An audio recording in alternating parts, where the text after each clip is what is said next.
அனைவருக்கும் வணக்கம்.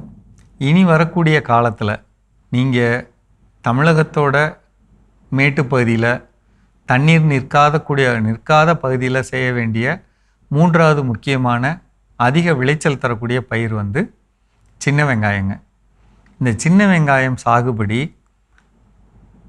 இந்த காலத்தில் பண்ணிங்கன்னா அது அறுவடை செய்யும்போது உங்களுக்கு நல்ல விலை கிடைக்கும்.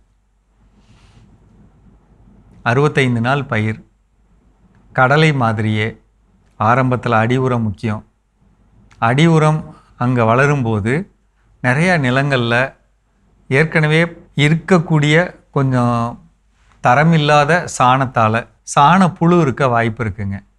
அதனால் அடி உரம் கொடுக்கும்போது மக்கின சாணம், மண்புழு உரம், வேப்பம் புண்ணாக்கு, ராக் பாஸ்பேட் இதெல்லாம் போட்டு நீங்கள் அடி உரம் கொடுத்து உழுது நடவு பண்ணதுக்கப்புறம் முதல் தண்ணிக்கு 200 லிட்டர் தண்ணியில் இந்த வெள்ளை சாணப்புழு இருக்கக்கூடாதுன்னு மெட்டாரேசியம் 1 லிட்டர், நூற்புழு வரக்கூடாது, நெமட்டோடு வரக்கூடாது அப்படின்னு சொல்லி பாசிலோமைசிஸ் 1 லிட்டர், இது ரெண்டும் கடித்ததுனால வரக்கூடிய அழுகல் வரக்கூடாதுன்னு ட்ரைகோடர்மா விரிடி 1 லிட்டர்.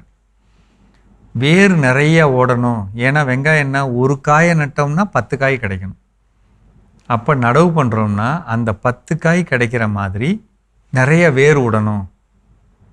200 லிட்டரில் 20 கிலோ கடலை புண்ணாக்கு அல்லது எள்ளு புண்ணாக்கு, 1 litre phospho bacteria, 1 kilo humic powder இதெல்லாம் கலந்து 15 நாளைக்கு ஒரு முறை ஊற்றிக்கணும்.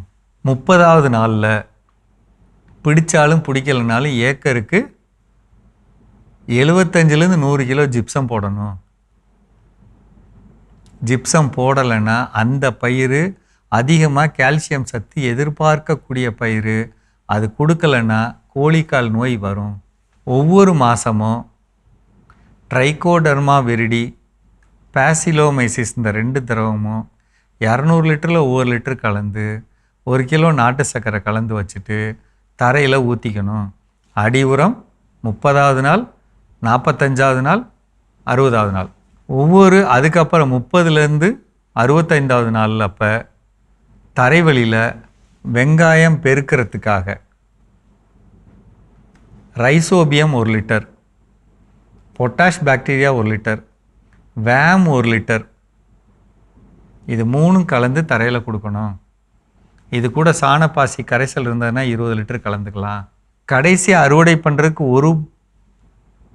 ஒரு பாசனத்துக்கு முன்னாடி கடைசி பாசனத்தில் பாஸ்போ பாக்டீரியா 1 லிட்டர் கலந்துக்கணும்.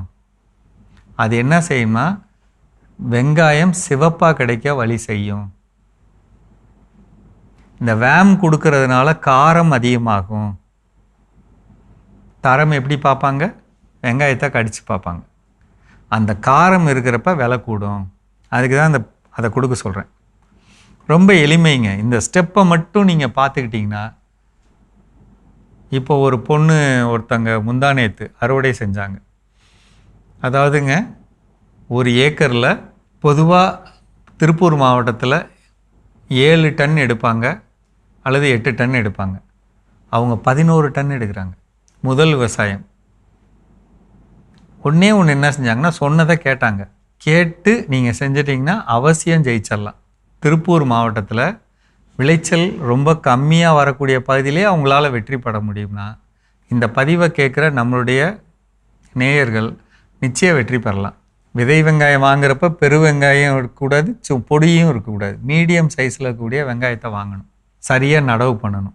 விதை நேர்த்திலாம் பண்ண வேண்டாம். நடவு பண்ணிட்டு விதை நேர்த்தி பண்ணிக்கலாம். சொன்ன விஷயங்களை மட்டும் பாருங்கள். உங்களுக்கு அட்டவணைகள் தர்றேன். அந்தந்த நாளுக்கு நீங்கள் கொடுக்க வேண்டியதை மட்டும் கொடுத்துக்கிட்டிங்கனாலே ஜெயிச்சிடலாம். சரிங்களா? மீண்டும் சந்திப்போம்.